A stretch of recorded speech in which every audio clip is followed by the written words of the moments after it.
Eu sei que você assiste ao seu redor muitas informações com o nome igreja, esse título, igreja, instituições, movimentos. E o que de verdade é igreja? Aliás, é o que nós temos falado ao longo de todo este ano. Mas quando a gente olha o coração de Barnabé, o coração de Paulo, o movimento missional que eles faziam, esse desejo incontido de espalhar o evangelho, de levar a obra de Deus adiante, de abrir fronteiras, de alcançar pessoas, esse é o coração da igreja. O coração da igreja abriga um movimento na direção do próximo. Afinal de contas, amar a Deus acima de todas as coisas e ao próximo como a nós mesmos é o mandamento de Cristo. O movimento da igreja não é um movimento institucional, que tem como objetivo um crescimento numérico, porque isso representaria uma força, um poder de alcance. Nada a ver. O orgulho que temos não é um orgulho institucional, eu sou da igreja tal, ela tem o prédio mais bonito. Não, isso é besteira. Nós conquistamos não sei quantos terrenos e imóveis, isso é tudo besteira. Deus não nos chamou para isso. Podemos até tê-los, mas somente pelo fato de que nós estamos alcançando gente. O próximo é o alvo, porque no evangelho o outro existe. No reino de Deus existe o outro. A religião nem sempre tem o outro. A religião, nem sempre o outro é alvo do amor e da misericórdia. Às vezes ele é alvo de uma cooptação, de um marketing, para um crescimento numérico, financeiro, ou talvez como um degrau para se alcançar uma expansão imperialista, qualquer que seja da religião. Mas para Cristo, o outro é alguém que dói em mim tanto quanto eu mesmo. O outro é a razão de eu ter recebido o que recebi. O que está ao meu redor é compreendido como um movimento do Espírito para que eu cumpra a minha missão. Encontrar gente que precisa de qualquer coisa é reconhecer que Deus me pôs ali como um instrumento. Isso é a igreja. Paulo e Barnabé não tinham chefes, não tinham líderes, não tinham uma denominação. Nada contra as denominações, mas eles não tinham que prestar relatórios de quantas pessoas foram alcançadas, ou quantas foram batizadas, ou quantas igrejas foram abertas. Eles não estavam cumprindo com uma meta instituída ou estabelecida por um CEO religioso. E nem tampouco havia um grupo de pessoas celebrando e festejando por um avanço numérico. Porque cada um vale mais do que o mundo inteiro. E por vezes, a religião acaba tendo um movimento de que o outro simplesmente inexiste. Quando eu não reconheço a necessidade e a dor de quem me cerca. Mas no Evangelho, o outro existe. No reino de Deus, o outro não é invisível. A vida dele vale mais que o mundo inteiro, e a dor dele é tão dolorida quanto as minhas, e eu entendo que eu existo, e permaneço nessa terra, para que eu possa cumprir a minha missão. E o mais interessante é que no reino de Deus, para nós, isso é alegria.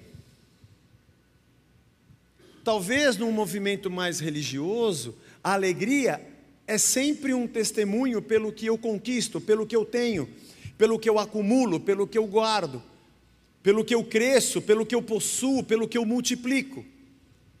Mas no movimento do reino é ao contrário.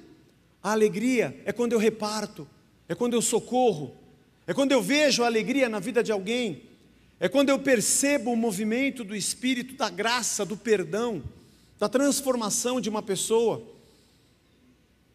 É quando a minha vida, que foi alcançada pelo Espírito, e de graça eu recebi a vida, de graça eu compartilho.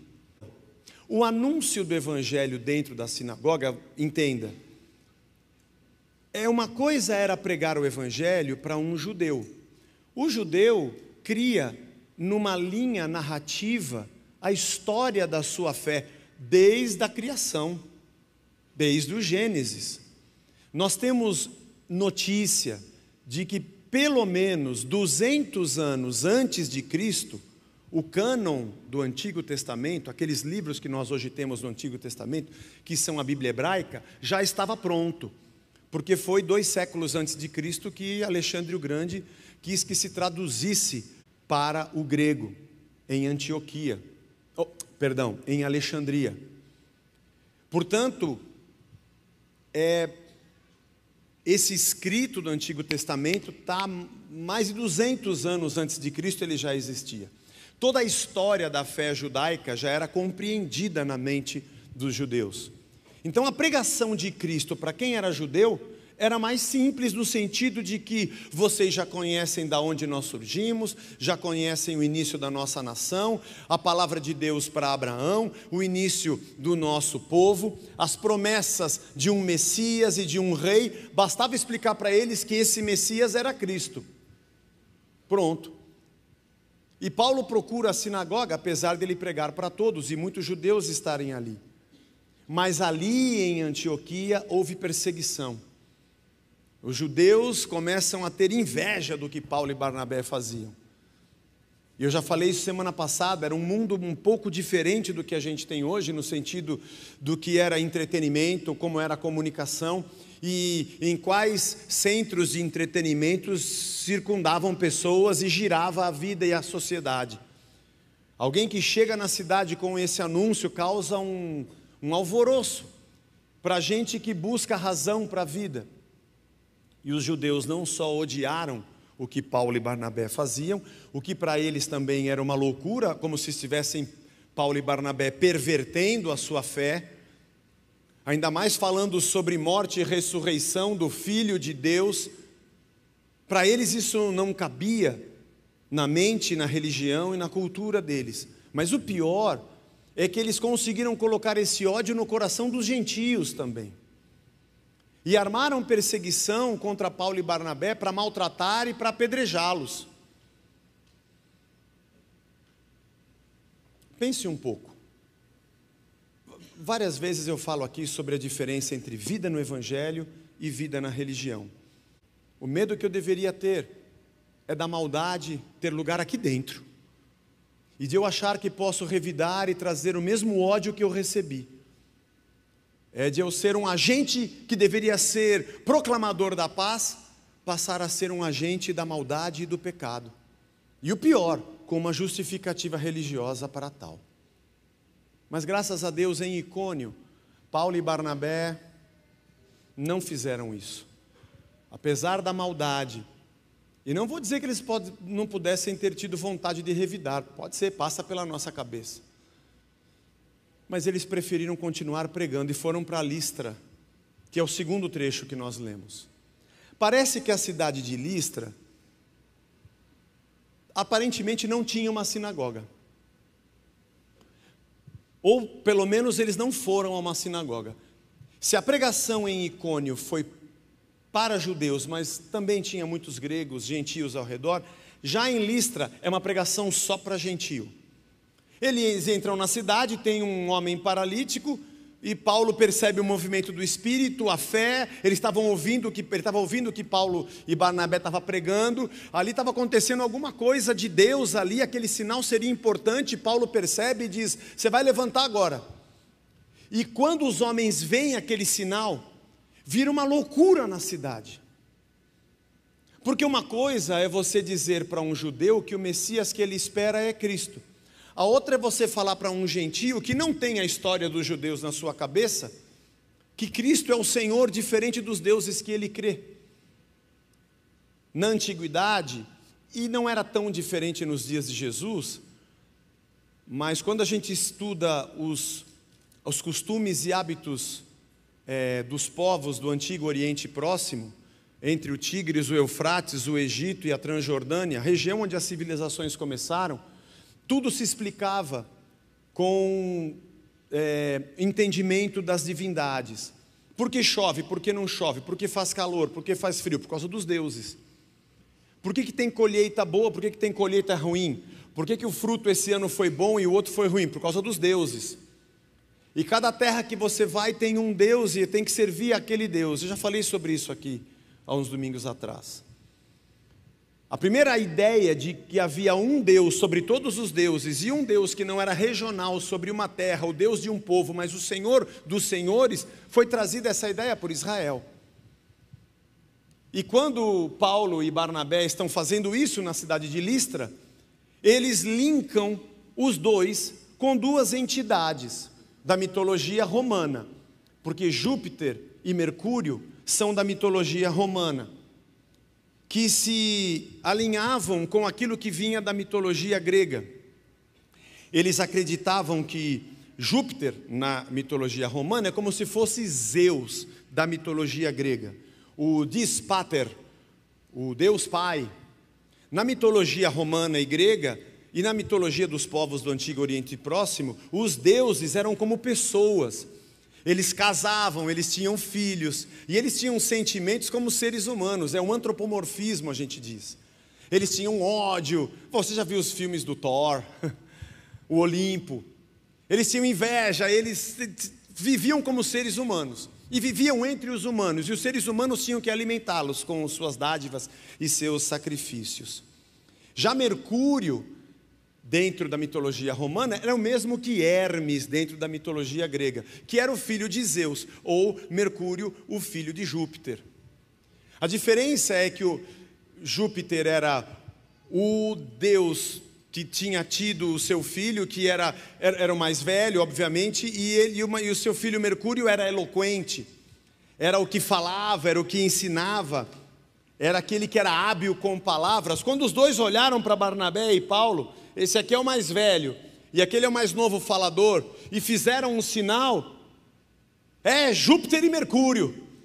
E aí o sacerdote do templo de Júpiter já veio com os animais, com as grinaldas, oferecer um sacrifício para eles. Tanto a perseguição quanto a religião tem uma lógica diabólica por trás.